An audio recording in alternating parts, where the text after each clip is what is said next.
अच्छा, डिप्रिसिएशन के ऊपर बात चल रही थी लास्ट क्लास की, जो एडजस्टमेंट थी पार्ट बी में।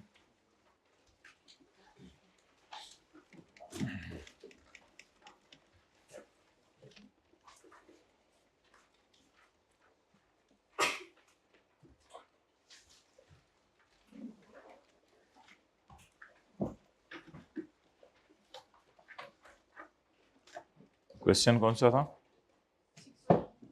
16 नहीं था।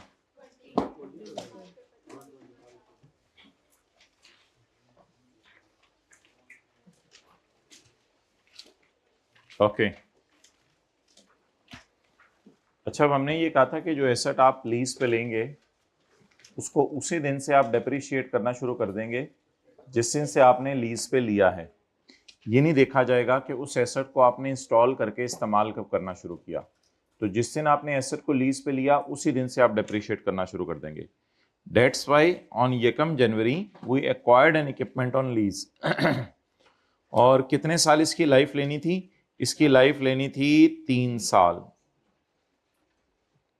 और इसको इंस्टॉल डिलीवर तो हमें हो गया यकम जनवरी को, लेकिन इंस्टॉल कब किया? यकम अप्रैल को। अब आप मुझे ये बता दें कि अगर मैं यकम जनवरी को खड़ा हूं तो 3 साल कब पूरे होने हैं? पूरा 22, पूरा 23 और पूरा 24। 31, 12, 24 को 3 साल पूरे होने हैं। ये 3 साल भी हैं या 36 मंथ्स भी हैं, एक ही बात है। या 3 ईयर कह दें या 36 मंथ कह दें। लेकिन अगर मैं यकम अप्रैल से गिनना शुरू करूं इंस्टॉल होने के बाद 31 दिसंबर को, तो मुझे टर्मिनेशन पेनल्टी पे करके उसे वापस करके आना पड़ेगा एसेट।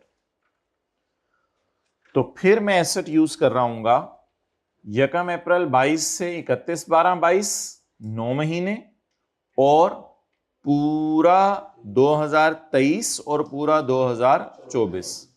तो बन गए 2 ईयर एंड 9 मंथ्स। अगर इनको मैं सालों में डिवाइड करूं तो ये बनेंगे 9 divided by 12 is equal two point. तो इट मींस कि इसकी लाइफ बन गई इंस्टॉलेशन की जो हमें फायदा देगी वो 2.75। अब जब मैं इंस्टॉलेशन को 2.75 से डिवाइड करूंगा तो ये मुझे 1 साल की डिप्रिसिएशन देगा। कितने अरसे की डिप्रिसिएशन देगा? 1 साल की डिप्रिसिएशन देगा। 1 साल से ज्यादा की डिप्रिसिएशन नहीं देगा, ये बस याद रखिएगा। तो it will give me 1 year depreciation. ये मुझे कितने अरसे की डिप्रिसिएशन देगा? 1 साल की। अब बच्चे ये समझते हैं कि 2.75 से डिवाइड करोगे पता नहीं 9 महीने की डिप्रिसिएशन आ जाएगी। भाई ऐसा कोई जादू नहीं है, 9 महीने की डिप्रिसिएशन नहीं आएगी। आप 2.75 से डिवाइड करेंगे, you will get depreciation of 1 year. तो मिसाल के तौर पे ये 2 लाख रुपया है, मैं कहता हूं ये 2.75 ईयर्स इसने मुझे फायदा देना है। तो फिर पहले साल इसने 9 महीने फायदा दिया, दूसरे साल पूरा साल, तीसरे साल। अब 2 लाख को पहले साल में डिप्रिशिएट करूंगा डिवाइडेड बाय 2.75 मल्टीप्लाइड बाय 9/12। 9/12 तो बाद में करना पड़ेगा, क्योंकि जब 2 लाख को 2.75 से डिवाइड करूंगा, ऐसे जरा करें, ऐसे 2 लाख की फिगर मैंने अपनी तरफ से ले लिया। जरा 2 लाख की लाइफ है 2.75 से डिवाइड करें, जवाब बताएं। 72,727। ये मैंने अगले 2 सालों में क्यों लिखी है? क्योंकि जब मैं 2.75 से डिवाइड करूंगा तो मुझे कितने साल की डिप्रिसिएशन मिलेगी? 1 साल की। अब इसको 9 महीने पे भी तो लाना है ना। पहले साल तो सिर्फ 9 महीने इस्तेमाल हुआ है ना, इंटू 9/12 554। अब इन तीनों का टोटल करके देखें तो जवाब किसके बराबर आ रहा होगा?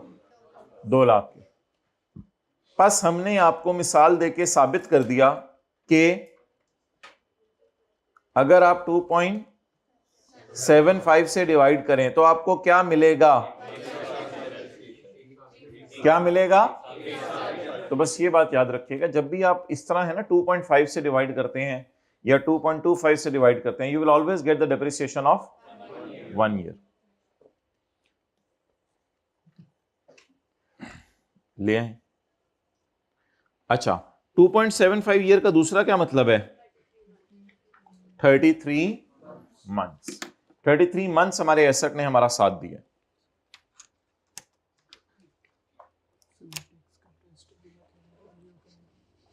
क्या मतलब रिव्यू करना है? नहीं नहीं, मैंने उसको चेंजेस करके दे दिए, वो सारा सही है सॉल्यूशन।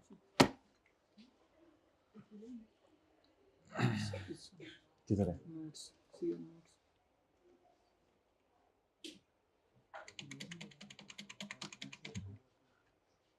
कोई डिफरेंट सा नाम डाला करो ना, जल्दी मिल जाए। किधर?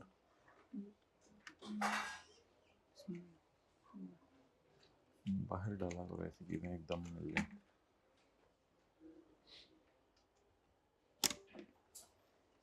ओके, अब मुझे ये बताएं कि कल एसेट की पीवी क्या आई थी? कल एसेट की पीवी निकली थी 14.8। 14.8। अब डिप्रिशिएट करने के लिए देखें क्या तरीका है। मैंने कहा था 14.8 को डिवाइड कर दें 3 सालों पे, तो ये 1 साल की डिडक्शन निकल आएगी। लेकिन हमारे साल कितने महीने की चाहिए? पूरे साल की, क्योंकि एसेट तो 1 जनवरी से इस्तेमाल हो रहे हैं ना। और फिर आप कॉस्ट को पकड़ें, इंस्टॉलेशन 1, इसको डिवाइड करें 2 पॉइंट, ये कितने ऐसे की डिडक्शन देगा? लेकिन मुझे 1 साल की नहीं चाहिए। इंस्टॉलेशन ने 9 महीने फायदा दिया, इसलिए मुझे कितने महीने की चाहिए? 9 मंथ्स की, इंटू 9/12। ये तो है जब आप किस में चलें? ईयर्स में। अच्छा, इधर उधर अगर आंखें करनी है तो क्लास में ना बैठा करें, मेरी क्लास में बैठा तो इधर देखें, ये तो इधर उधर। अच्छा, अब मुझे ये बताएं कि अगर मैं मंथ्स में कैलकुलेशन चाहूं तो 14.8 को किससे डिवाइड करूंगा? ये क्या आएगा? 14.8 को 3 से डिवाइड कर रहा हूं तो 1 साल की डिडक्शन आ रही है। 14.8 को 36 मंथ से डिप्रिशिएट कर रहा हूं, डिवाइड कर रहा हूं तो क्या आ रहा है? 1 मंथ की डिप्रिसिएशन। तो मुझे कितने महीने की चाहिए? इसको फिर 12 से मल्टीप्लाई करना पड़ेगा। पार्ट भी लिया हुआ है ना लास्ट क्लास वाला? ऐसे ऐसे कर देना, पार्ट भी लिया हुआ है ना? लिया हुआ है तो बैठे हुए हैं, शुगर प्रोग्राम हो रहा है। कितने लोगों ने लेक्चर 11 से 14 तक ले लिए हैं? 11, 12, 13, 14। कितने लोगों ने अभी तक लीज नहीं शुरू की? हाथ खड़ा करें। तो फिर तो जाए ना आप लोग, पहले लीज के ये पहले 4 लेक्चर लेके आए। अभी तो बैठने का कोई फायदा नहीं, जल्दी उठे ना। अगर नहीं लीज ली हुई तो ये तो ऐसे तो बैठने का फायदा कोई नहीं। अब आप सही कह रहा हूं, जो बाकी लोग इधर बैठे हुए हैं। अब आगे आज पता नहीं कौन सी लीज शुरू हो जानी है, जीआरबी यूजीआरबी, आज तो पता नहीं बात कहाँ निकल जानी है। तो आप लोग निकलने दो भाई, पॉज कर लो वीडियो। आप लोग निकले, पहले 4 लेक्चर लेके आए, क्लास खाली हो गई। अच्छा, इंस्टॉलेशन ने कितने महीने फायदा देने? 9 मंथ्स। पूरे पूरे लाइफ में पूछ रहा हूं, 33 मंथ्स। हमारे साल कितने महीने फायदा दिया? अब इन दोनों का जवाब कैलकुलेट करके जरा कैलकुलेटर पे देखें।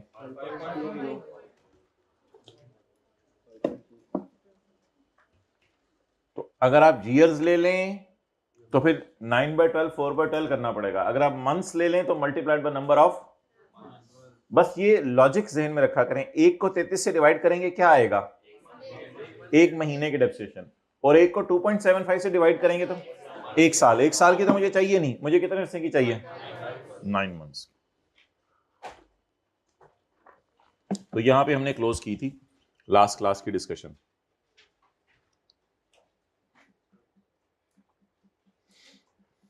ओके, अब जीआरबी और यूजीआरबी जरा रिवाइज करें। उससे पहले एक छोटी सी डिस्कशन हम करते हैं। भाई लेसर, ये जो लीज थी इसको फाइनेंस लीज कहता है। इसकी वजह क्या है? इसकी वजह क्या है?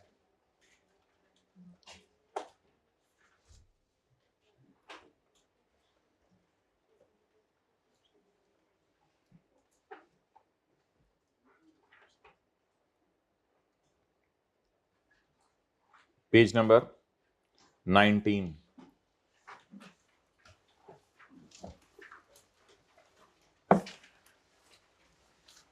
लीज कब फाइनेंस बनती है और लीज कब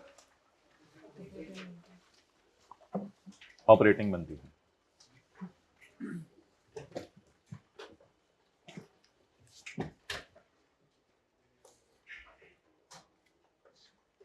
अच्छा जी, आप अपने रजिस्टर पे एक डाटा लिखें,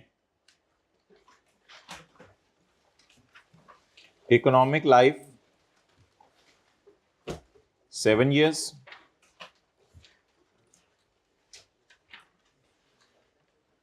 useful life 6 years, lease term 6 years, fair value अभी मैं आपको लिखवाता हूं, रेंटल्स जरा 1 लाख को 10% पे डिस्काउंट करें, 1 लाख को 10% पे 6 साल पे डिस्काउंट करें,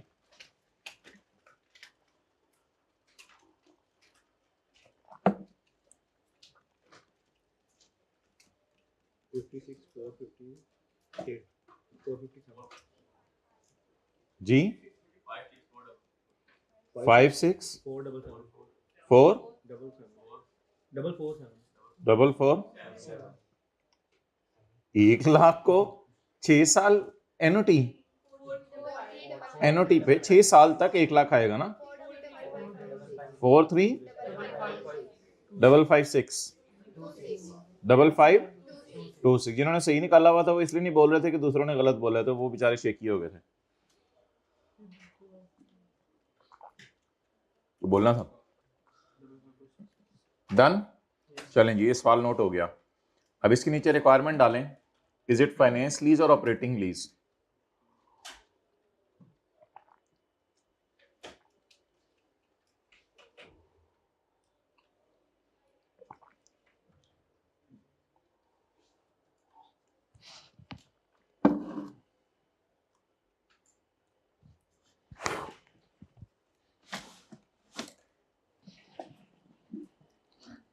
अच्छा जी,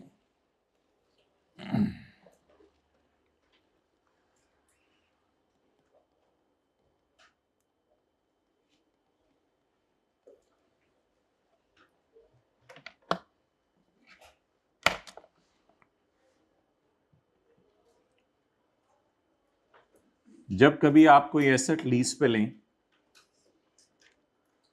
तो लेसी ये 5 सवाल नहीं पूछेगा, लेसर ये 5 सवाल पूछा करेगा लीज एग्रीमेंट से। लीज एग्रीमेंट आपके सामने बना हुआ है सारा का सारा।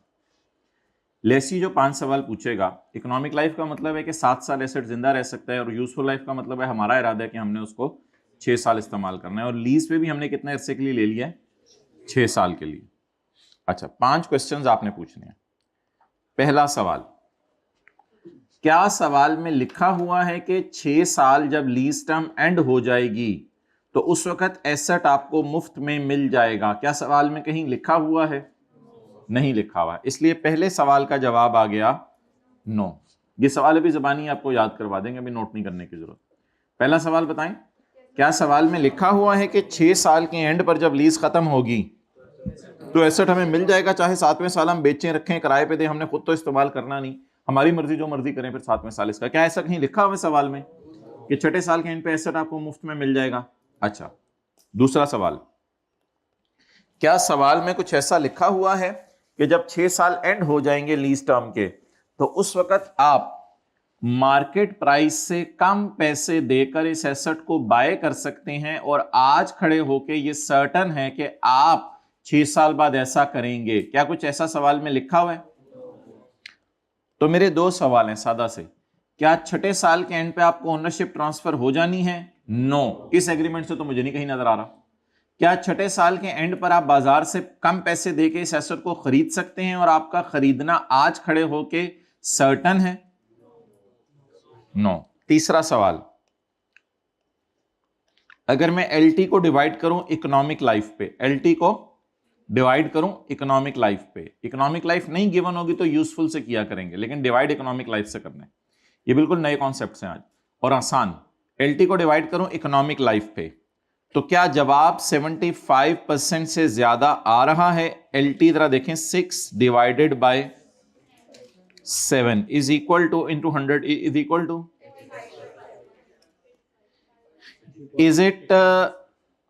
is it greater than 75%? पांचों सवालों में से अगर किसी एक सवाल का जवाब भी यस आ जाया करेगा तो इस लीज को हम कहा करेंगे फाइनेंस लीज। इस लीज को क्या कहा करेंगे?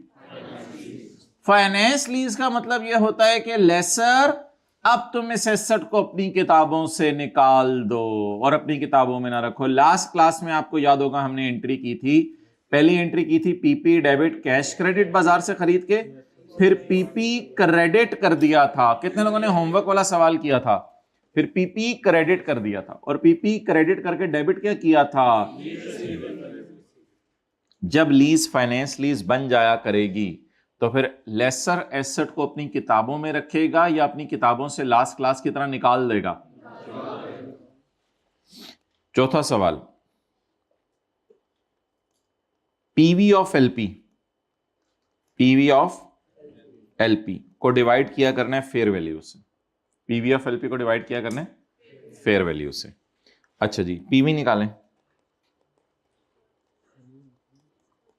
PV 1 lakh into 1 minus raise to power minus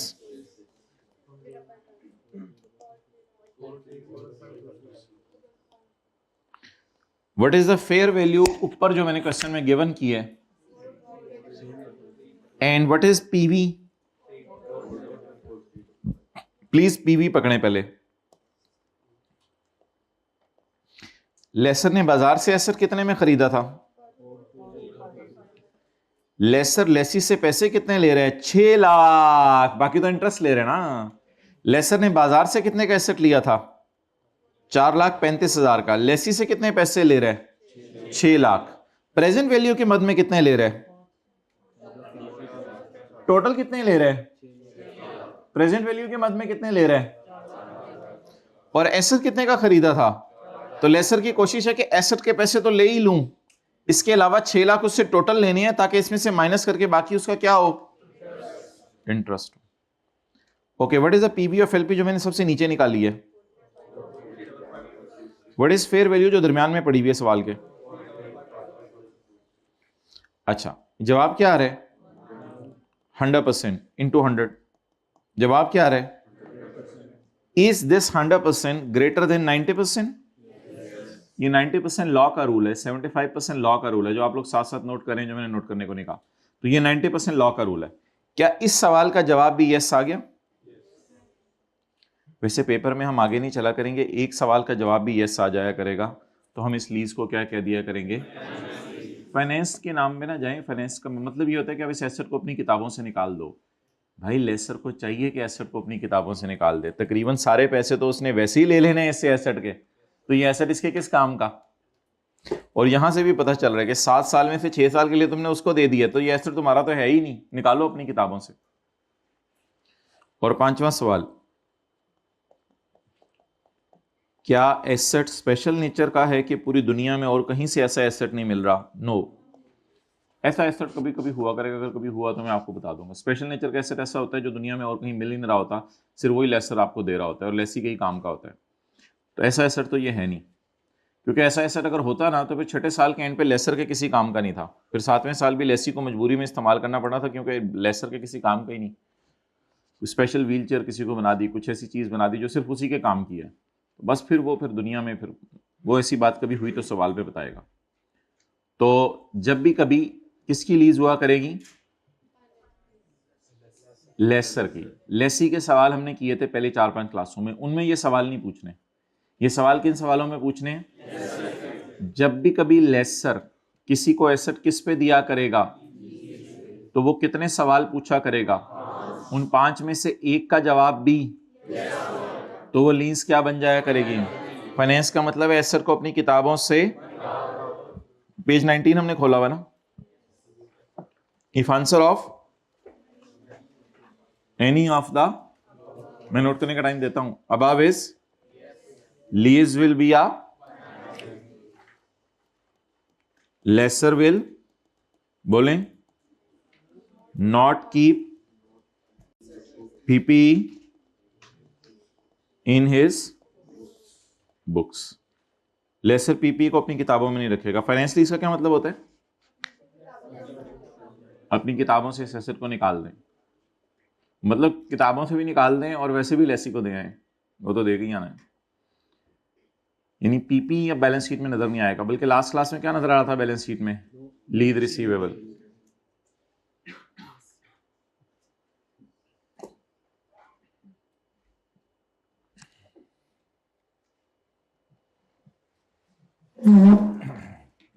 ये लिखें, फिर एंड पे कंक्लूजन लिखते हैं इसका।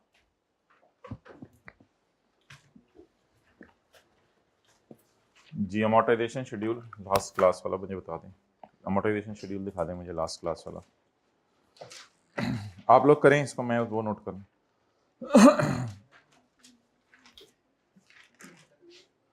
पास्ट पेपर का जो सवाल था, नहीं जो लेसर वाला था, ये लो। कैमरा उधर ही रखो, मैं तो अपना वो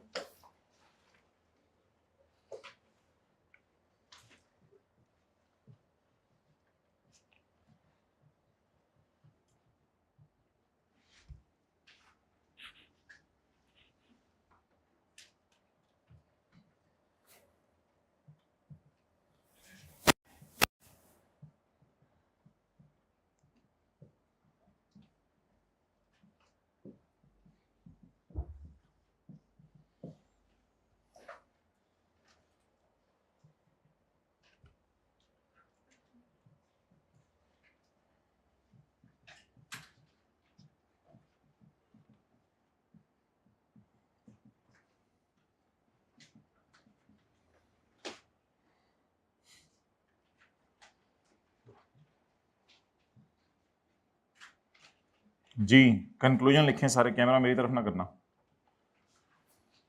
as answer to any of the 5 questions is yes. As answer to any, अभी मेरा कंक्लूजन लिख लें, अगर आप लोग वो लिख भी रहे हैं, आप जो मैं लिख रहा हूं पहले वो लिख लें। As answer to any of the 5 questions is, बोलें yes, therefore it is a finance lease and lessor should, conclusion क्या होगा, and lessor should not keep PP in his books।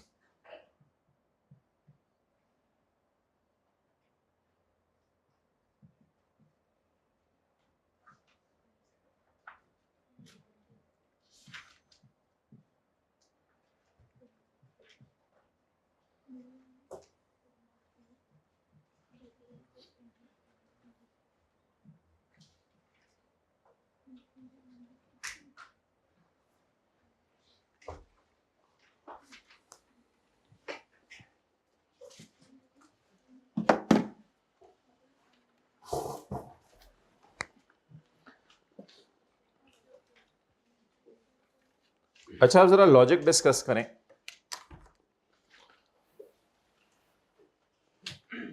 आपको क्या वजह लग रही है कि लेसर ने कोई गाड़ी खरीदी है मिसाल के तौर पे बैंक से, वो गाड़ी 7 साल फायदा दे सकती है, लेसर ने उसमें से 6 साल के लिए लेसी को दे दी है, तो आपको क्या कोई एक वजह क्या ऐसी नजर आ रही है on the face of question कि लेसर को चाहिए कि इस गाड़ी को अपनी किताबों में ना रखे, ऐसे रखने का कोई फायदा नहीं? देखिए अच्छे खासा अरसे के लिए तो आपने उसको दे दी है लेसी को, अब वो ज्यादा बेनिफिट किसने लेना है उससे? लेसी ने। तो आपकी तो गाड़ी अब अजीब सी, आप कहेंगे ये मेरी गाड़ी है, मेरी गाड़ी कहाँ है भाई, वो तो इस्तेमाल वो कर रहा है। एसेट की सारी जवानी जो है इस्तेमाल कर लेनी है लेसी ने, जब एसेट बूढ़ा हो जाने डग डग डग डग 7वें साल में एसेट में से आवाज ही नहीं निकल रही, तो उस वक्त जाके एसेट आपके पास आने बैंक के पास, वो तो किस काम का? तो इसलिए याद रखिएगा जब भी कभी 5 सवालों में से एक सवाल का जवाब भी, तो लेसर को क्या चाहिए? पहले 2 सवाल तो ऑब्वियसली लेसर को, पहले 2 सवालों का सवाल हमारे जवाब में नो था, अगर पहले 2 सवालों का जवाब यस होता तो फिर उधर ही लीज फाइनेंस बन जाती। एक का भी जवाब यस आ जाए, उधर ही लीज क्या बन जाएगी? मिसाल के तौर पे पहला सवाल क्या था कि जब लीज एंड होगी तो बाकी अरसे के लिए तो एसेट मुफ्त में ले जाना, तो फिर तो लेसर का ये है ही नहीं एसेट। फिर ये पीपी लेसर को चाहिए किताबों से निकाल। और दूसरी बात भी तो वही है तकरीबन कि तुम्हें मुफ्त में नहीं देंगे, बस जब लीज एंड होगी तो तुम्हें मार्केट वैल्यू से कम में दे देंगे। क्लियर? ये 5 सवाल पढ़े, इनको कहते हैं primary indicators for testing lease as a finance और ऑपरेटिंग। यहां पे लिखें these are only applied by lessor. ये टेस्ट सिर्फ कौन अप्लाई करता है? लेसर। लेसी अप्लाई नहीं करता। These are only applied by laser.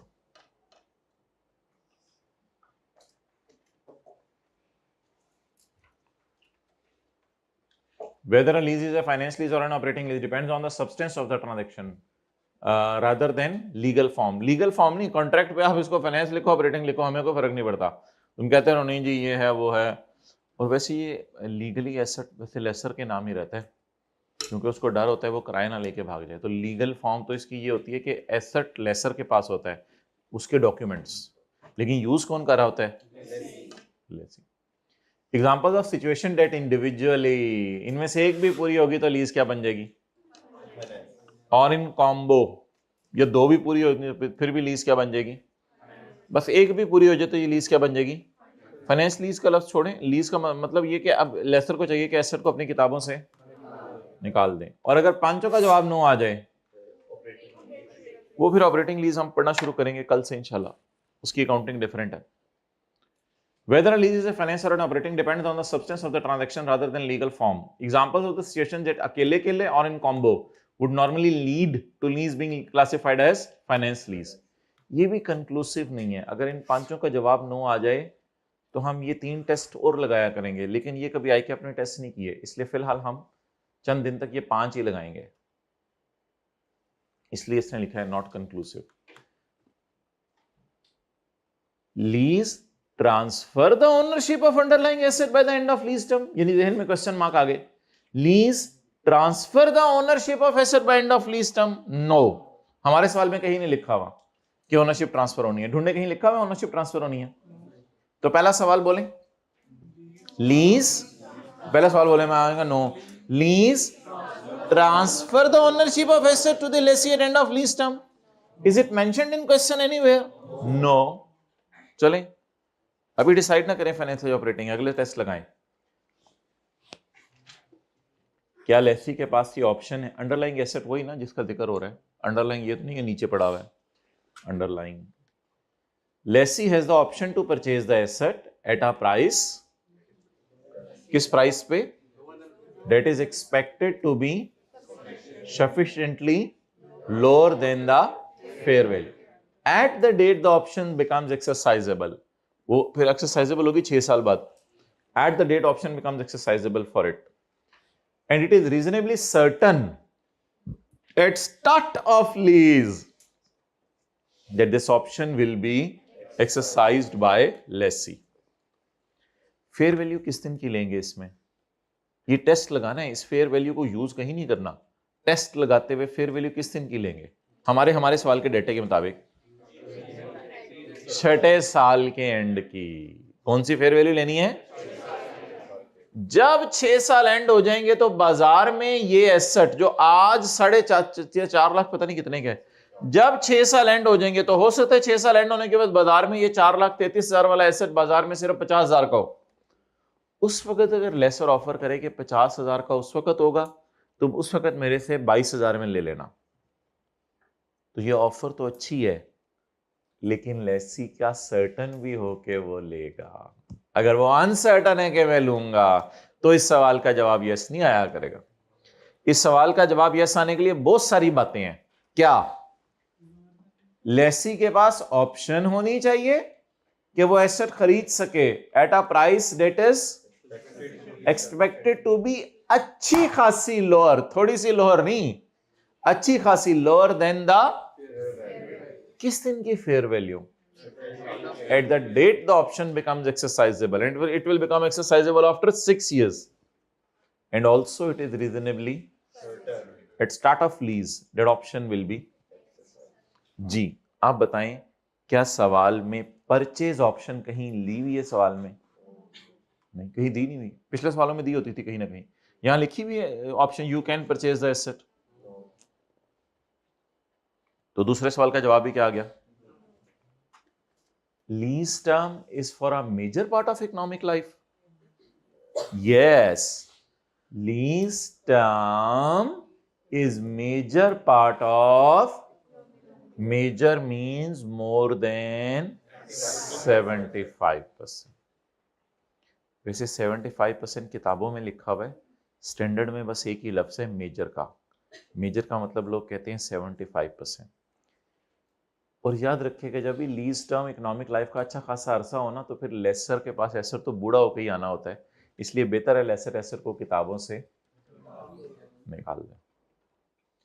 अब हमारा सवाल आगे पूछना हम बंद कर दिया करेंगे पेपर में, क्योंकि यहीं से साबित हो गया लीज क्या है, फाइनेंस का क्या मतलब है, पीपी को किताबों से निकाल दो। निकालना पड़ाता है आप लोगों को, ये निकल जाओ यहां से।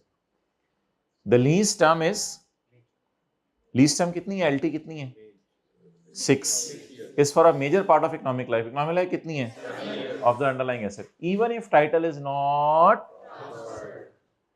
अगर एंड पे आपने एसेट वापस भी करके आना है तो इससे कोई फर्क नहीं पड़ता, जवानी तो फिर भी लेसी ने एंजॉय की ना। लोग कहते थे एसेट तो हमने 6 साल के एंड पे वापस कराने हो, खैर है भाई, इससे क्या फर्क पड़ता। स्टैंडर्ड कहते हैं 6 साल तो तूने एंजॉय किया, 7वें साल ढक एसेट चल रहा है, उसका क्या फायदा लेसर को। तो जब भी कभी इकोनॉमिक लाइफ का मेजर हिस्सा लीज टर्म हो, समझ रहे हैं बात, ये इकोनॉमिक लाइफ है और यहां तक लीज टर्म है, तो फिर इतने से का लेसर ने क्या करना है, कुछ भी नहीं। तो जब भी कभी इकोनॉमिक लाइफ इतनी है और लीज टर्म इतनी है, तो फिर लीज को फौरन क्या करार दे दो, और एसेट को लेसर अपनी किताबों से। लेकिन कल परसों सवाल करेंगे जिसमें लीज टर्म, जिसमें इकोनॉमिक लाइफ इतनी होगी और लीज टर्म इतनी सी होगी, तो ये मेजर पार्ट होगा माइनर पार्ट होगा। और चौथा सवाल ये लाइफ से नहीं है, चौथा सवाल है फेयर वैल्यू से। ये एसेट बाजार में 4,30,000 का है, तो आप लेसी से पीवी की मद में कितने ले रहे हो। उसने कहा 4,30,000 ही तकरीबन। मैंने कहा चलो, ये तो फिर आपने बेच दिया उसको एसेट, बाकी तो आप इंटरेस्ट ले रहे हो। बाजार में एसेट कितने के, 4,35,000 का, और आप उससे प्रेजेंट वैल्यू कितनी ले रहे हो, तो तकरीबन आपने सारी प्राइस तो उससे ले ली, तो फिर आप क्या कैसे कह रहे हो ये आपका एसेट है, आपने तो उसको दे दिया। तो it means PV divided by, लेकिन ये फेयर वैल्यू 6 साल बाद वाली नहीं है, ये आज की पीवी है और आज की, ये 6 साल बाद वाली फेयर वैल्यू नहीं है। असल में इन 5 सवालों में से एक का जवाब भी यस आ जाता है ना, तो स्टैंडर्ड बनाने वाले को लग रहा है कि ये एसेट लेसर ने बस जान छुड़ा दी है, लेसी को ही दे दी है। ये असल में स्टैंडर्ड की अप्रोच है। D, at the start of lease the PV of LP, वो भी निकाली थी हमने भी, the PV of LP amounts at least, कम से कम किसके बराबर है, 90% the fair value of asset. तो बता दें ये पीवी कम से कम कितनी है, फेयर वैल्यू का अगर है तो ये लीज क्या है, फाइनेंस लीज का क्या मतलब है, लेसर पीपी को अपनी किताबों से, the asset is of a special nature के एसेट। तो आज तक कभी आई कैप ने नहीं दिए सवाल में, लेकिन अगर ये लाइन आ गई तो बस ठीक है, फिर लीज को आपने फाइनेंस कह देना। The asset is of a such a nature that only lessee can use it, कि पूरी दुनिया में लेसी ही इस्तेमाल कर सकता है और कोई भी इस्तेमाल ही नहीं कर सकता। अगर लेसी आपको दे देगा तो आप कहेगा क्या करूं मैं इसका, क्या करूं, मेरे तो किसी काम का नहीं है। तो asset is such a special nature that only lessee can use it without major मोडिफ, हाँ अगर विदाउट मेजर मॉडिफिकेशन, अगर आ जाए आगे आ जाए ना, आगे आ जाएगा, विदाउट मेजर मॉडिफिकेशन। अगर मेजर मॉडिफिकेशन करते हैं तो फिर दूसरा भी इस्तेमाल कर सकता है। लिखें, अगर दूसरे को देना पड़ेगा तो मेजर मॉडिफिकेशंस करनी पड़ेंगे, अगर दूसरे को देना होगा तो मेजर मॉडिफिकेशंस करनी पड़ेंगे।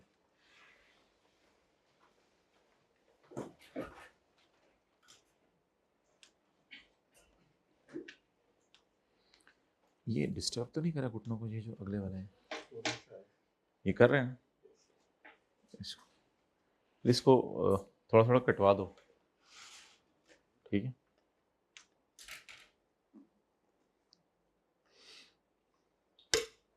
ओके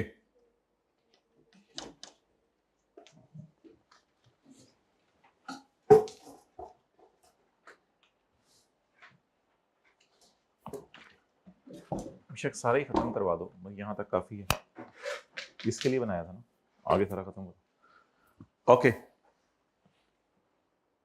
तो बस सादा से 5 सवाल। पहला सवाल उर्दू में फिलहाल, क्या हमारे सवाल को सामने रखे, क्या छठे साल के एंड पे ओनरशिप ट्रांसफर हो जानी है मुफ्त में? ऐसी कोई बात सवाल में नहीं लिखी हुई, सवाल में नहीं लिखी होगी तो इस सवाल का जवाब नो हुआ करेगा। क्या छठे साल के एंड के ऊपर छठे साल के एंड के ऊपर लेसर ने लेसी को ये ऑप्शन दी है कि तुम परचेज कर सकते हो? ये ऑप्शन ही नहीं तो अगली बात फिर करने का फायदा ही नहीं, लेकिन अगर ऑप्शन दी होती तो फिर पूरी बात करते। क्या छठे साल के एंड पर लेसर ने लेसी को ऑप्शन दी है कि तुम इस एसेट को फेयर वैल्यू से कम पे खरीद लोगे, और लेसी सर्टेन भी है कि वो खरीद लेगा? तो फिर ऐसी सूरत में भी सब जवाब यस आ जाता, लेकिन हमारे सवाल में ऐसी कोई बात नहीं थी। क्या एलटी को डिवाइड करूं इकोनॉमिक लाइफ पर? तो जवाब मेजर आ रहा है, मेजर का मतलब 75%, यस। तो बस लीज फाइनेंस साबित होगी है, लेकिन फिलहाल वैसे ही आगे चल लेते हैं। क्या present value of lease payments बराबर है तकरीबन फेयर वैल्यू के? 90% के करीब है, 90 का हमारे तो 100% है बल्कि। और आखिरी सवाल, क्या एसेट स्पेशल नेचर का है? नो, इससे कोई फर्क नहीं पड़ता, बस 5 में से एक का जवाब भी यस आ गया तो लीज क्या बन गई है? But if lease is finance, lease तो मौजा ही मौजा। फिर एसेट को, लेसर को चाहिए कि एसेट अपनी किताबों से बाहर निकाल दें। अच्छा जी, कल वाले सवाल के ऊपर वापस आ जाएं। वो जो पास पेपर का हम सवाल कर रहे थे, वो आप लोगों ने जगह छोड़ी थी मैच्योरिटी एनालिसिस में, मैंने आपको रिकॉन्सिलिएशन बनवानी थी।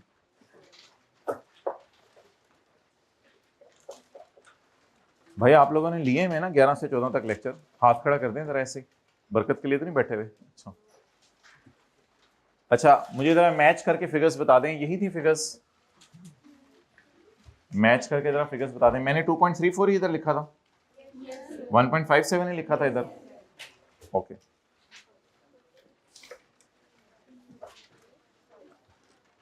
अच्छा माय डियर, ये कल का जो पार्ट ए था उसके एंड पे हमने ये सवाल छोड़ा था। पार्ट बी में तो हमने लेसी के 2-3 सवालों की रिवीजन की थी ना, 2 सवालों की पास पेपर के, उत्तर तो कह के भी नहीं आया था पिछली क्लास में, तो ये तो मैंने क्लास के बाद देखने। क्या अच्छा लेक्चर रहता है, अब कितने रह गए हैं?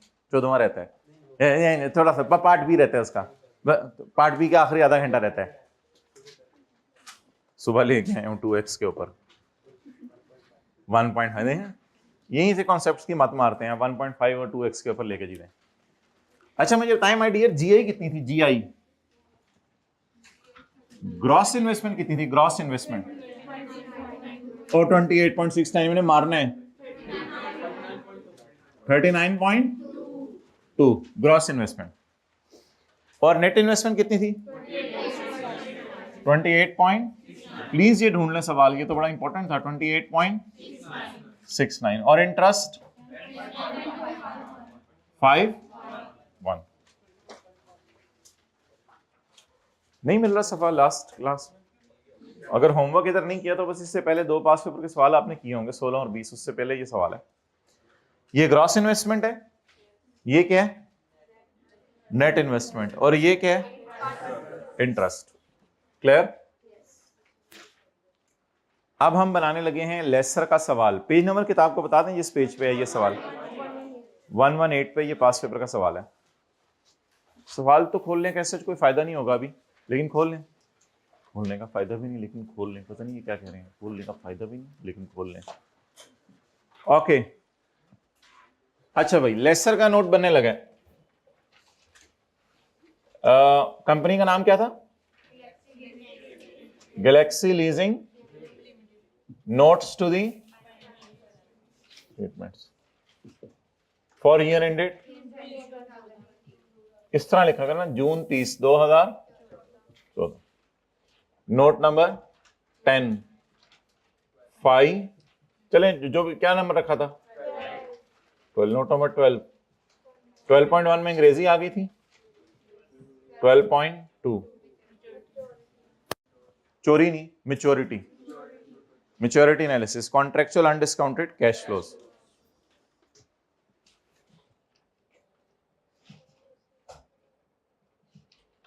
सीए में जो सोता है वो मैच्योरिटी एनालिसिस, मतलब अनड्यूस होता है, contractual undiscounted cash flows. Homework वाला सवाल किया था फाइनेंस लीज वाला? ठीक है, जिस बात में नोट तो नहीं बना दिया था? ओके, मैच्योरिटी एनालिसिस, ठीक है। अच्छा भाई, 30 जून 14 का नोट बनाने के लिए 30 जून की पेमेंट के नीचे, जब 30 जून की पेमेंट के नीचे लाइन लगा दी तो ये क्या आ गया? Less than 1 year. ये जीआरवी थी ना, जीआरवी। ये क्या आ गया? 2 ईयर्स। और ये क्या आ गया? 2 to 3 ईयर्स। बोले जी 12 पॉइंट करूं, याद करके आए हो। Less than 1 year, 1 to 2 to 28.4।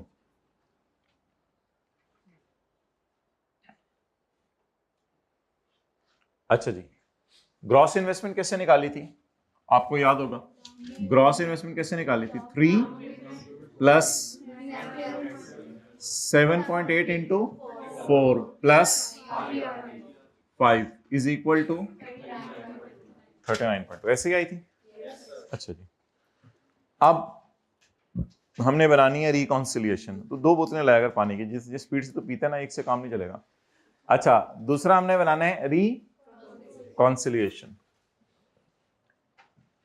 12.3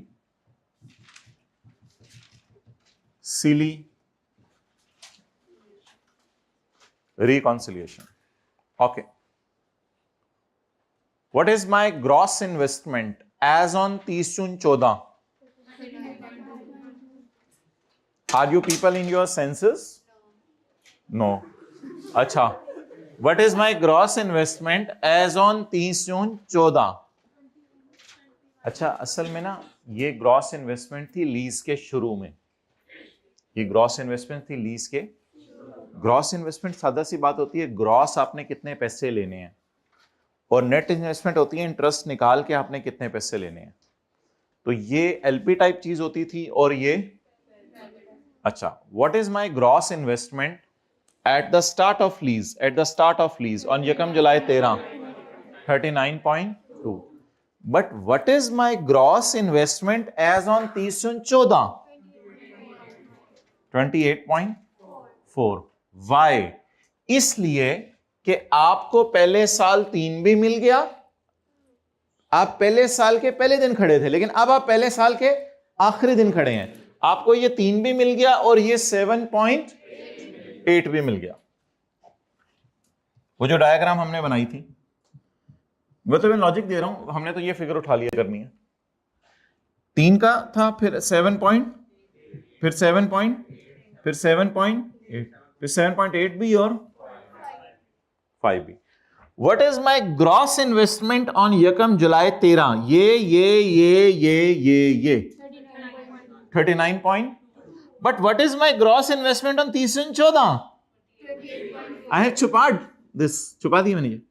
So this is my gross investment as on 30 June, but my gross investment will decrease as on 30 June 15, and as on 30 June 17 my gross investment will be, because there is nothing investment, lease खत्म हो गई है।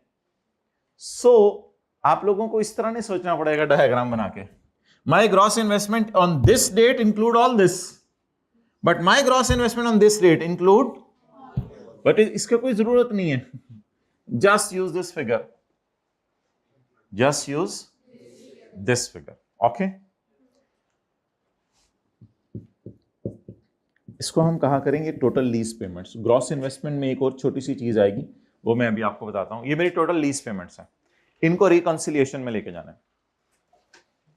Okay, tell me what are my lease payments?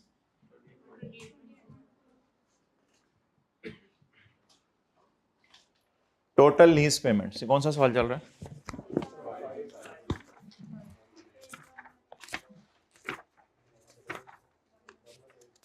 Okay,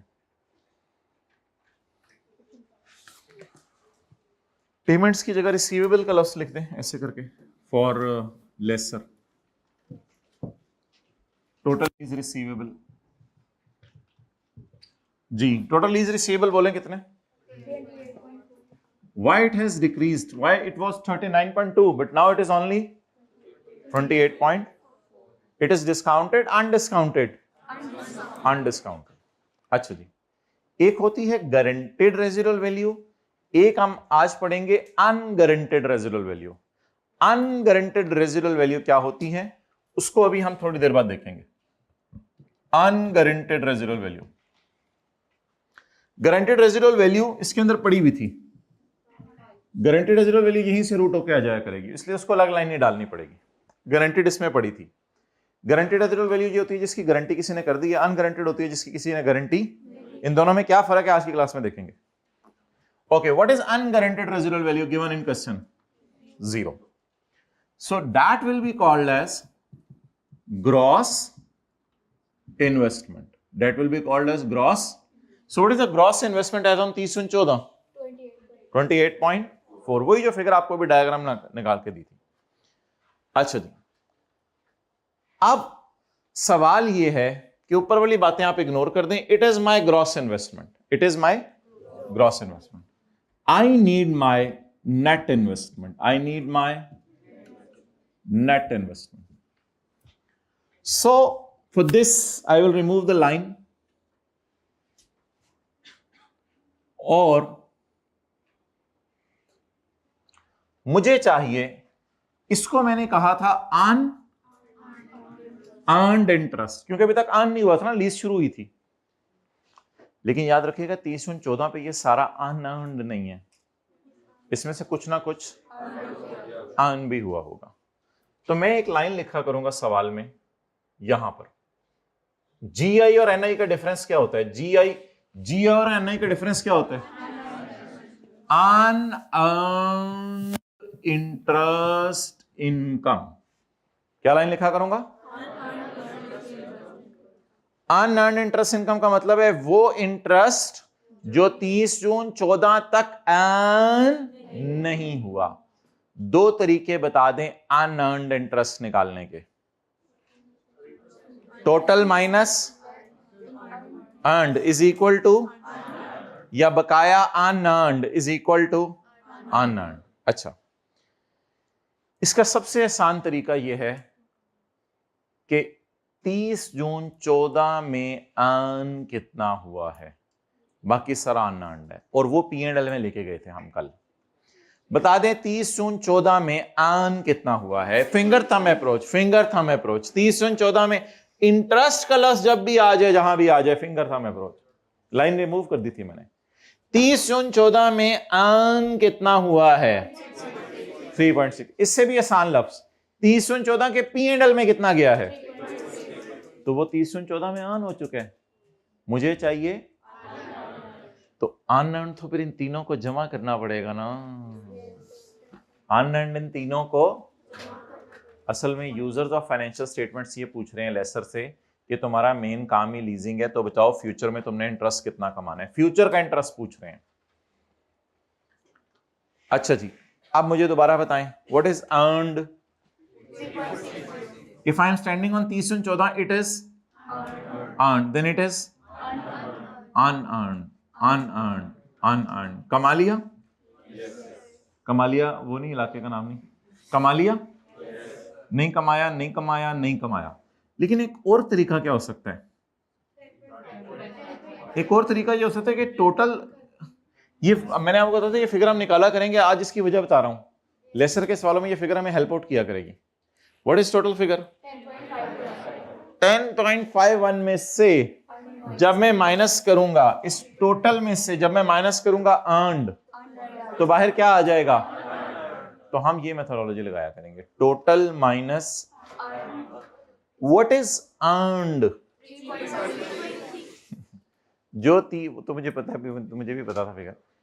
what is earned? Earned वो है जो 30/14 के P&L में जा चुका है। अच्छा, अब कोई बंदा मुझे बताए 30/16 को अनअर्न्ड कितना है? 30/16 को अनअर्न्ड कितना है? एक्सीलेंट। असल में 316 को अगर मुझे अनअर्न्ड चाहिए ना, तो 316 के P&L में ये भी जा चुका है, बाकी तो बहुत पहले के जा चुके हैं। If I am standing on 316 and I ask you what is earned, आप कहेंगे ये अर्नड हो चुका है और ये भी अर्नड हो चुका है, ये तो पिछले सालों के P&L में अर्नड हो चुका है। तो total minus 3 figures earned is equal to unearned. तो बहरहाल वो आपकी मर्जी है, अनअर्न्ड को जमा किया करें आप, या टोटल में से अर्नड माइनस कर दिया करें। असल में 90% सवाल पेपर में पहले 1-2 सालों के आते हैं, चौथे 5वें साल का सवाल कभी पेपर में आया नहीं। इसलिए ज्यादा अच्छी मेथोडोलॉजी यही है कि टोटल में से हम ऊपर वाले 1-2 अर्नड माइनस कर देंगे और नीचे सारे क्या पड़े होंगे। लेकिन सारी बातों की एक बात कि आपने फिंगर थंब लगा के देखना है P&L में कितना गया है। बताएं जी, फिंगर थंब लगा के P&L में कितना गया है। P&L में चला गया 3.6, इसका नाम क्या रख दें, अर्नड। P&L कौन सा वाला, जो डेट नोट के ऊपर डाली हुई है। तो P&L में कितना गया है 3.6, तो बाकी सारा, तो total minus earned is equal to, ये फॉर्मूला हम लगाएंगे, टोटल माइनस अर्नड। अब मैं T माइनस ई लिख रहा हूं, पता नहीं घर जाके समझ आए ना आए। Total minus earned, telephone minus elephant. अच्छा जी, what is total, what is already earned till 30/14। अब मैं टिल बोलूंगा क्योंकि इस साल नहीं पिछले सालों में भी हो सकता है अनुभव। What is already earned till 30/14, 3. अब इसको ऑब्जेक्टिव सुने, इधर देखें सारा। हमने फ्यूचर में पैसे कितने लेने हैं एलआईसी से। ओ यार ये जो तीनों को जमा किया था, फ्यूचर में पैसे कितने लेने हैं एलआईसी से, इसमें इंटरेस्ट की मद में कितने लेने हैं। तो यूजर को हम बता रहे हैं कि फ्यूचर में डिविडेंड सिर्फ इसमें से मिलेगा, ये टोटल मिलेंगे, लेकिन ये टोटल सारा तुम्हारा नहीं है, वो जो एसेट खरीदा हुआ है वो रिकवर कर रहे हैं हम। तो यूजर 28 देख के समझते थे 28 मिलियन फ्यूचर में आना है। 28 मिलियन नहीं फ्यूचर में आना, 28 मिलियन में से सिर्फ तुम्हें जो बांटेंगे डिविडेंड की फॉर्म में वो। इसलिए लेसी के लिए रिकॉन इंपॉर्टेंट नहीं होती, क्योंकि लेसी का बिजनेस ही नहीं है लीज। लेकिन लेसर के लिए रिकॉन इंपॉर्टेंट है क्योंकि उसका बिजनेस ही लीज है। तो लेसर थोड़ा सा नोट की दुम बढ़ाता है, 12.1 12.2 पे गुजारा नहीं करता, 12.3 की तरफ भी जाता है जी। नेट इन्वेस्टमेंट हम वहां से नहीं देखा करेंगे, हम बस बैलेंसिंग निकाल लिया करेंगे। नेट इन 21. नहीं तो फिर ये गड़बड़ कहां करवाई है, उधर 10.51 माइनस 3.6 क्या आ रहा था जवाब, 9.1 आ रहा था। तो फिर क्यों 6.9 लिखवाया, खुद पंगे लेते हैं फिर जाके कहते हैं फिगरें टैली नहीं करें। आप बताएं 21.49। मैं ये नहीं कहूंगा कि इस 21.49 को यहां से टैली करें, वो टैली हो जाया करेगा, ये रिकॉन मैच कर जाया करेगी, इसकी आपने टेंशन नहीं लेनी। ये 21.49 आपका टैली कर गया, इसकी टेंशन नहीं लिया करनी।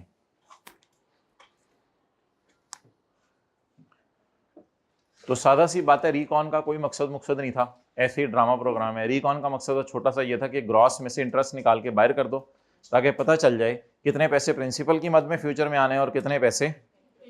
लेकिन ये सारा डाटा तो पहले दिन भी अवेलेबल था यूजर को, GINI इंटरेस्ट तो पहले दिन भी अवेलेबल था, तुझे बाद में क्यों किया है। हाँ, वो तो पहले दिन का डाटा था ना, और ये किस दिन का डाटा है, 1 साल बाद का डाटा है। तो आप 314 को आपने खड़े होकर ये नोट बनाया। अब हम होमवर्क के अंदर ये नोट बनाएंगे, होमवर्क का सवाल जो आपको दिया था उसके अंदर ये नोट बनाएंगे ताकि आपकी जरा प्रैक्टिस हो जाए। ओके, अच्छा एक ना जी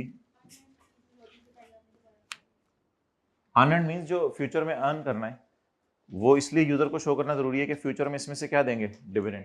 बस ये छोटी सी बात है, इससे ज्यादा तो लॉजिक नहीं है। किसने पूछा था सवाल, समझ आ गई बस। अच्छा जी, एक छोटा सा काम आई कैप ने डाला हुआ है, ऐसे ही ड्रामा प्रोग्राम, नोट की दुम के छोटे से और 2-4 बाल अटैच किए हैं मैं साथ, अजीब। वो आई कैप ये दोबारा उतारता है इसको नीचे, 21.49 को, और इसका करंट और नॉन करंट भी अलग करके दिखाता है। तो इसमें आप लोगों ने सिर्फ ये करना है कि आप लोगों ने इसका नॉन करंट निकाल लिया करना है जिस तरह बैलेंस शीट में जाता था, बाकी सारा करंट हुआ करेगा, बाकी सारा करंट हुआ करेगा।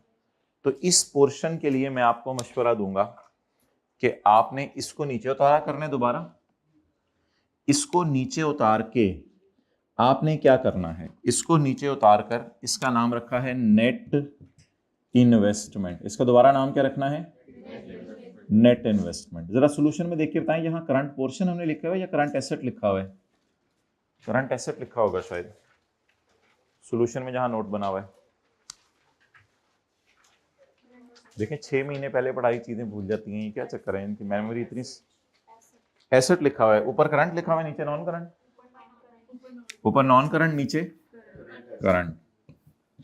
नॉन करंट एसेट और करंट एसेट। अच्छा, इसके लिए मैं आपको हिंट दे रहा हूं कि आपने ये फिगर बैलेंस शीट से उठाया करनी है और ये फिगर बैलेंसिंग ले लेनी है। अब मुझे बताएं कि हमारा, अच्छा शायद सॉल्यूशंस में मुझे याद पड़े मैंने शायद करंट निकाल के नॉन करंट बैलेंसिंग निकाला हुआ है, लेकिन वो नहीं, वो यार ये जरा तस्वीर खींचो किताब में, अगली दफा चेंज कराते हैं सारा। तो सॉल्यूशन में मुझे ये नहीं चाहिए। सॉल्यूशन के अंदर ज्यादा बेहतर मेथोडोलॉजी ये है कि पहले नॉन करंट निकाल लें और फिर करंट को क्या निकाल लें? बैलेंसिंग निकाल लें। तो ये लिखें जी, ये बैलेंस शीट से उठाने हैं, ये बैलेंसिंग। डिफरेंट कलर के बॉल पॉइंट से लिख लें और अब इसकी प्रैक्टिस ही करनी है, हमने नोट की है तो आज पहली दफा बन रहा है।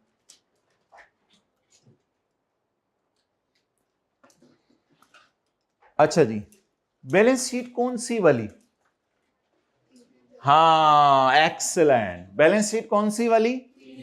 30/14 की बैलेंस शीट में नॉन करंट लीज रिसीवेबल आप लोगों को निकालना आता है? बचपन से आता है, निकाल दें। दोबारा लाइन लगाएं, इंटरेस्ट के लिए मैंने लाइन मिटा दी थी, दोबारा लाइन लगाएं। 30/14 की बैलेंस शीट बनाने के लिए 30/14 की पेमेंट के नीचे ये कहां चला जाएगा और ये कहां चला जाएगा? बस आपने नॉन करंट उठा लिया करना है। कितना? और होमवर्क वो क्लास वर्क में देख लें, बैलेंस शीट में हम लेके भी ये गए थे 16.69। बैलेंस शीट में देख लें अगर नजर आ रही है बनी हुई तो। अगर बैलेंस शीट पहले से बनी हो तो वहीं से उठा लीजिएगा बेशक। बैलेंस शीट नहीं बनाई थी कल? बनाई थी तो छोड़े, मेरे बैलेंस शीट नहीं बनाई हुई, बनाई थी 16.69 नॉन करंट। नजर आ रहा है 30/14 का? छोड़े, उधर से लिंक ना करें, वापस आए। हमें कौन सा पेपर में बैलेंस शीट और नोट दोनों मांगा होगा? हमें सिर्फ नोट मांगा होगा, फिर क्या करेंगे?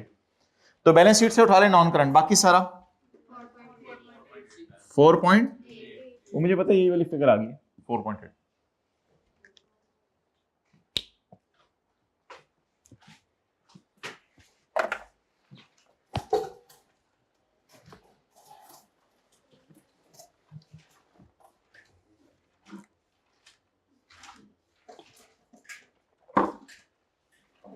जी कोई क्वेश्चन?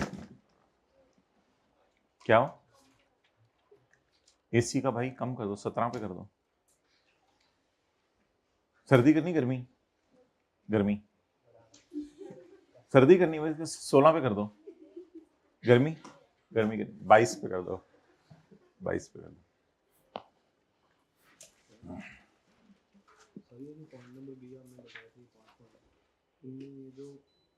फेयर वैल्यू पे सीखने वाला फंड है 5 नंबर बी, ये लीज टर्म के एंटी हो सकते हैं और पेमेंट में भी हो सकते हैं, जैसे कुछ सवालों में दिया।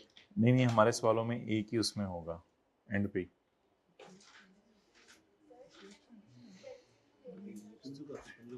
हाँ जी, क्या चीज? टाइम सेव कर रहे हैं, टाइम सेव कर रहे हैं, आप लोग उस तरह कर लें। लेकिन एक और भी चीज आने वाले दिनों में, उसकी तैयारी भी कर रहे हैं, वो फिर चीज आएगी तो पता चलेगा। ओके माय डियर, मुझे फॉर्मेट बताएं क्या बनाएं, फिर हम सवाल की तरफ आते हैं।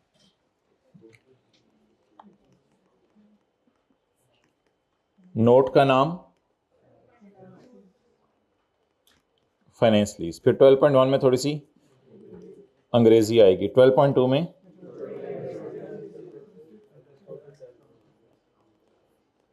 कॉन्ट्रेक्चुअल अनडिस्काउंटेड कैश फ्लोज जी, less than 1 to 2 to 3 years and 3 to 4 years, blah blah blah blah. Okay,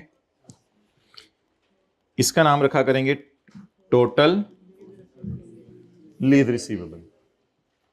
note ना करें फॉर्मेट, अगले सवाल करते हैं अभी। री जी, total lease plus unguaranteed will be equal to gross investment, will be equal to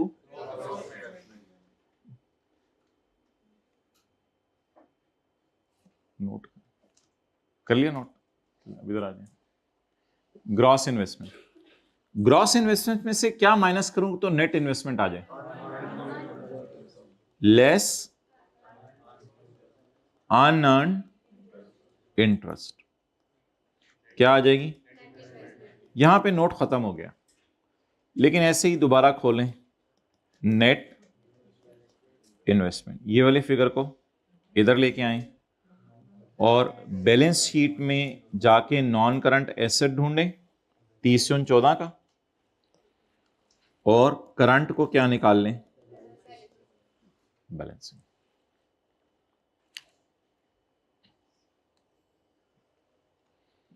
जी बताएं क्या क्या आएगा? री total lease receivable add UGRV gross investment. Gross तो ये कि टोटल मैंने जो लेसी से लेने हैं उसमें से माइनस करें जो इंटरेस्ट की मद में लेने हैं, अनअर्न्ड इंटरेस्ट, तो क्या आ जाएगी? फिर नेट इन्वेस्टमेंट को ब्रेक कर दें, नॉन करंट और करंट के अंदर, ठीक है। अब मुझे बता दें होमवर्क का सवाल का क्या नंबर था?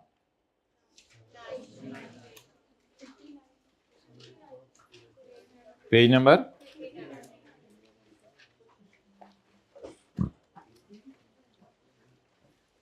59,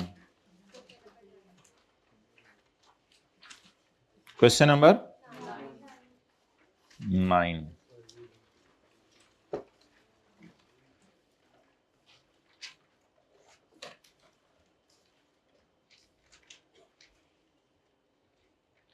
जी अमोर्टाइजेशन शेड्यूल इसका ये बना था, घर में ये बनाया था। अच्छा जी, चलें जी, अब आपके पास जगह है या नहीं है मुझे नहीं पता, आप रजिस्टर के ऊपर बेशक जगह आपने छोड़ी हुई है होमवर्क के सवाल में, वेल एंड गुड, नहीं छोड़ी हुई तो भी कोई मसला नहीं। आप मुझे ये बता दें कि इस सवाल में जीआई कितनी आ रही है? जीआई जीआई 0, थोड़ी मेरे जीआई नहीं थे सवाल की, फिर जीआई कितनी? ओ भाई ये है होमवर्क का सवाल है। और एनआई कितनी? इंटरेस्ट जरा कोई बंदा तेल तो लेतर है?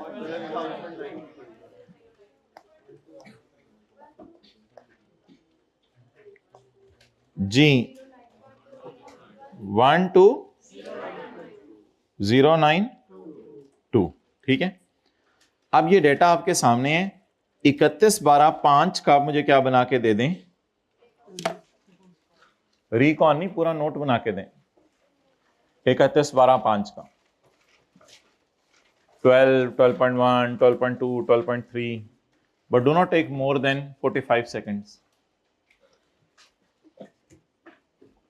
2 दफा ले लें 45 सेकेंड।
बन गया।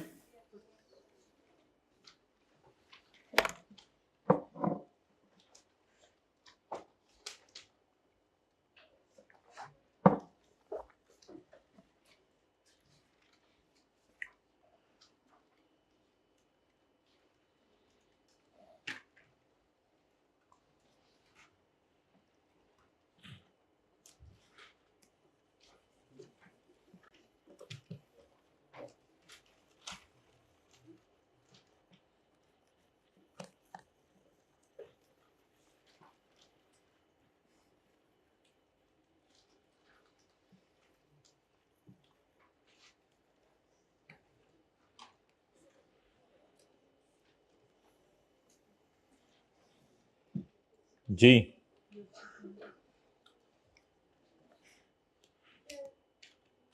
मेरी मर्जी,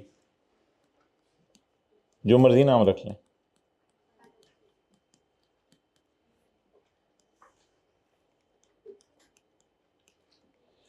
ट्वेल्व पॉइंट वन में इंग्लिश आ जाएगी थोड़ी सी।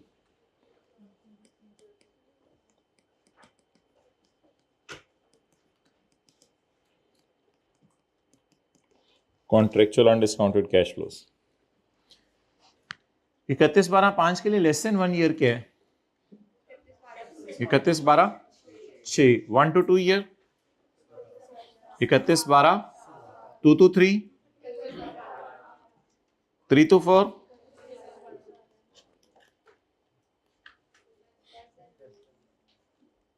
बड़ों की गलतियां निकालते हैं, शर्म नहीं आती।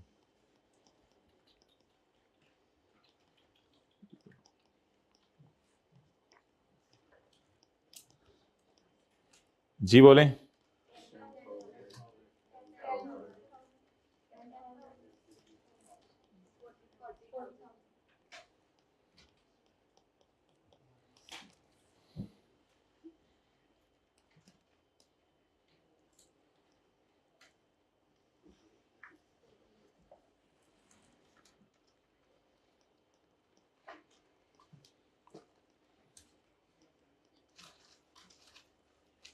Total lease receivable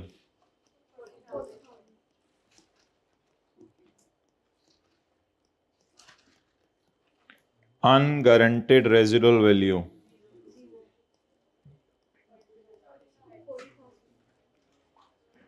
gross investment as on, हमारा ईयर कौन से?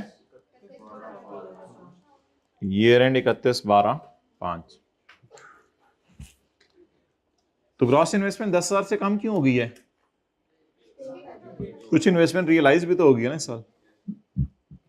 अब मुझे बताएं 31/12/5 की फिंगर थंब, ये फिंगर थंब अप्रोच 31/12/5 के P&L में कितना इंटरेस्ट ले गए हैं? So it is called as earned and this all is unearned. So the other way of calculating it is pick the total total में से माइनस कर दें earn, you will get unearned. यानी इन पांचों के टोटल जो इधर अवेलेबल है, चपेड़, इन पांचों का टोटल जो इधर अवेलेबल है उसमें से क्या, ये माइनस कर दें 3791। So unearned interest income is equal to, total unluckily यहां हुआ नहीं हुआ था, मैंने करके देख लिया, 12092। 12092 में से कितना 31/12/5 तक P&L में लेके जा चुके हैं 37। बाकी इंटरेस्ट फिर कभी अर्न करेंगे 83। मैंने लाइन मिटा दी है, लाइन इसलिए मिटा दी थी कि फिंगर थंब लगा के मैंने देखना था कितना है 31। ये ऊपर से टैली हो जाता होता है, लेकिन ये कोई करने की जरूरत नहीं हुआ करेगी आपको। नेट इन्वेस्टमेंट बैलेंस, यूजर को आपने बस बता दिया कि 40,000 हमें मिलना है, उसमें से 8,000 तुम लोगों को बांट देंगे डिविडेंड की फॉर्म में, बाकी 31,000 तो मैं एसेट की प्राइस रिकवर कर रहा हूं उससे।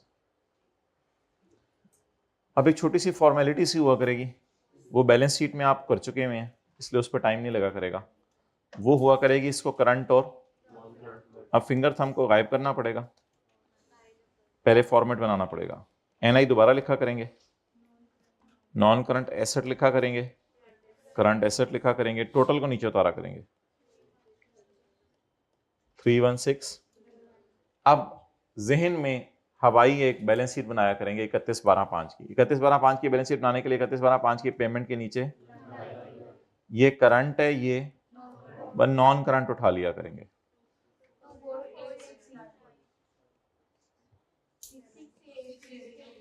सिक्स 830 जी। मनोवन कितने लोगों का सही था? As it is okay. चलें, साथ वाले के कंधे पे सर रख के थोड़ा रिलैक्स करें, फिर हम आगे चलते हैं। उसके कंधा डिप, भाई ये पानी अब थोड़ा थोड़ा जरा होने को ठंडा वाला भाई।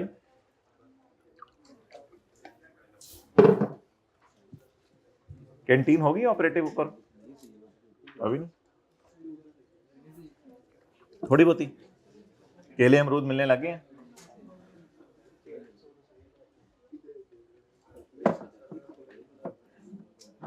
क्या आप लोग करते हैं, ये रेडियो पे फ्राइज खाते हैं या केले अमरूद सेब वगैरह? रेडियो पे फ्राइज, रेडियो पे खाएं या शॉपिंग मॉल्स में जाके खाएं, फ्राइज तो फ्राइज हैं, लेकिन मतलब केले सेब की तरफ आ जाए थोड़ा थोड़ा। अगर आप लोग फ्राइज खाएंगे तो आपके बच्चे चिली मिली क्या, और उनके बच्चे हवा क्या क्या, अंडा, अंडा जिन, वो क्या होता है?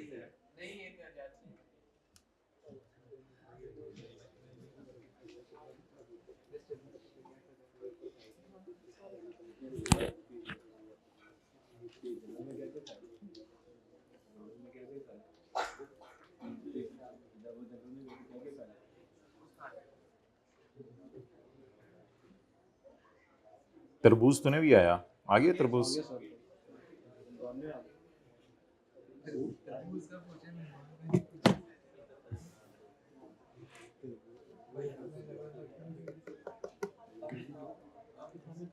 बनाओ दूसरा पार्ट।